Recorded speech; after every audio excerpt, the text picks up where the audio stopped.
Draft کر دیا تھا, میں ادھر تھوڑا سا اس کو بریف کر دوں. امام حنیفہ رحمہ اللہ تعالیٰ کے بارے میں یہ جو جھوٹ مشہور کیا نا انہوں نے کہ ان کو گناہ دھلتے ہوئے نظر آتے تھے, اور بڑا دکھ ہوتا ہے کہ مفتی تقی عثمانی صاحب جیسی شخصیت بھی یہ کام کر رہی ہیں.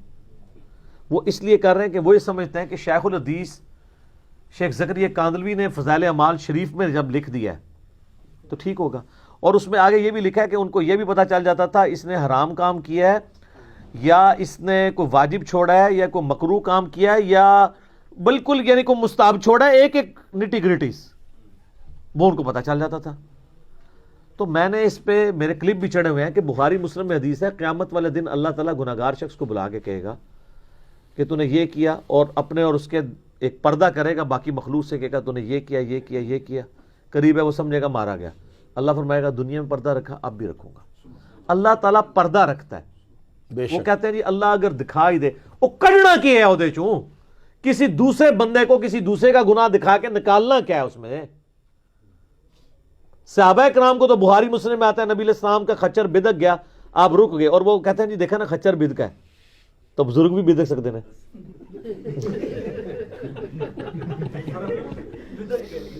سر وہ خچر اس لیے بدکا کہ بخاری مسلم میں حدیث ہے کہ جو عذاب قبر ہے نا جن اور انسانوں کے سوا ہر مخلوق سنتی ہے, وہ ایسے ہے, وہ خچر بدکا ہے.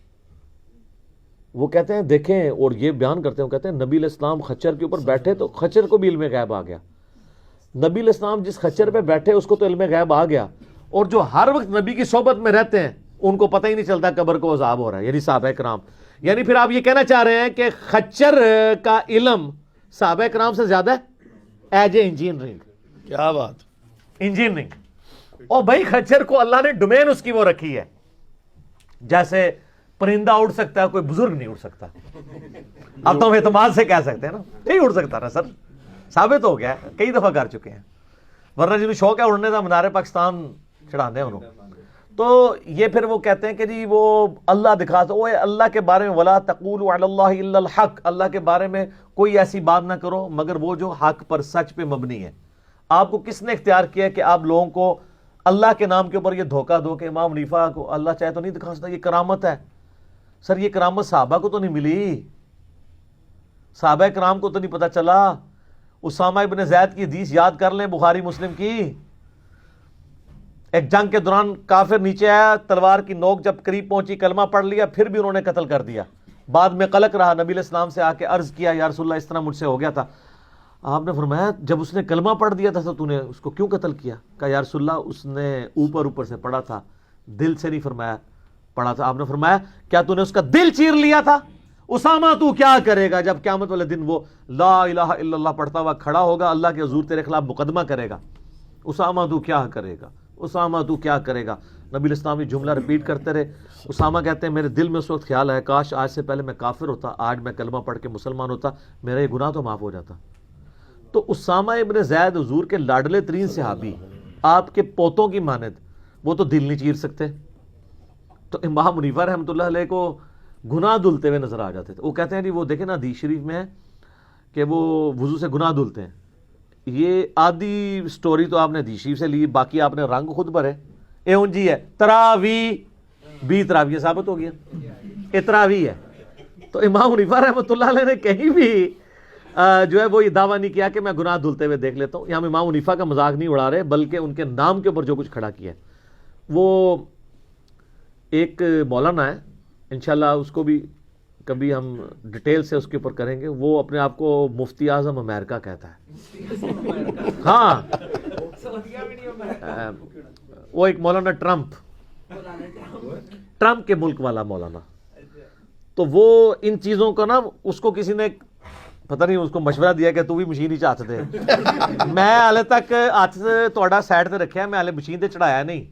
انشاءاللہ میں چڑھاواں کدے, میں صرف ضمناً صرف تھوڑے ناخن کٹن لگا, ناخن کٹ کے کہاں گا ہاتھ پیچھے کر لو, اگلی بار انگلیاں بھی چاڑیاں نے. تو وہ کہتا ہے جی یہ کہتا ہے جی کہ میری انجینئرنگ کا فارمولہ کوئی بزرگ نہیں پڑھ سکتا. اس کی بدبختی دیکھیں, وہ کہتا ہے نبی علیہ السلام بھی نہیں پڑھ سکتے.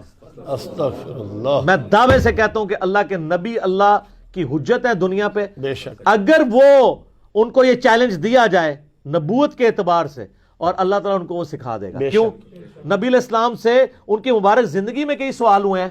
بے شک۔ موسیٰ اور خضر کا قصہ پوچھا گیا، خاموشی اختیار کر لی، اللہ نے وحی کے ذریعے بتا دیا۔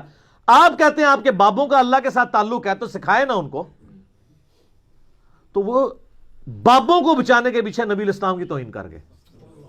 استغفر تو اللہ۔ اصل میں توہین تو پہلے ہی ان کے اندر موجود تھی، یہ غلاظت باہر آ گئی۔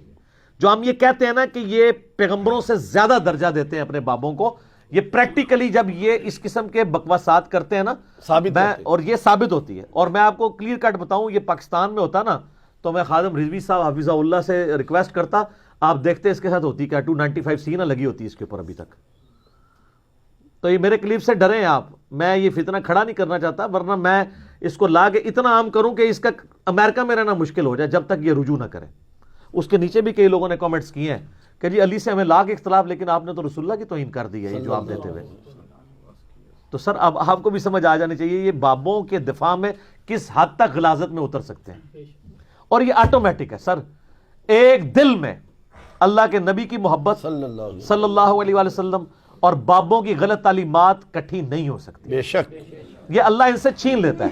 جو سورہ یونس میں آتا ہے ہم ان پہ گندگی ڈال دیتے ہیں، ان کے اوپر گندگی پڑی ہوئی ہے، جزاک فی اللہ۔ طغیانہم یعمہون۔ تو اس لیے آپ سے ہی ریکویسٹ ہے کہ مرنے سے پہلے اے مسلمان کر لے اس پہ غور۔ کتابوں کا خدا اور ہے، بابوں کا خدا اور، مفتیوں کا خدا اور، مولویوں کا خدا اور، مولانا ٹرمپ کا خدا۔ آہ اگلا سوال ہے علی بھائی، ہم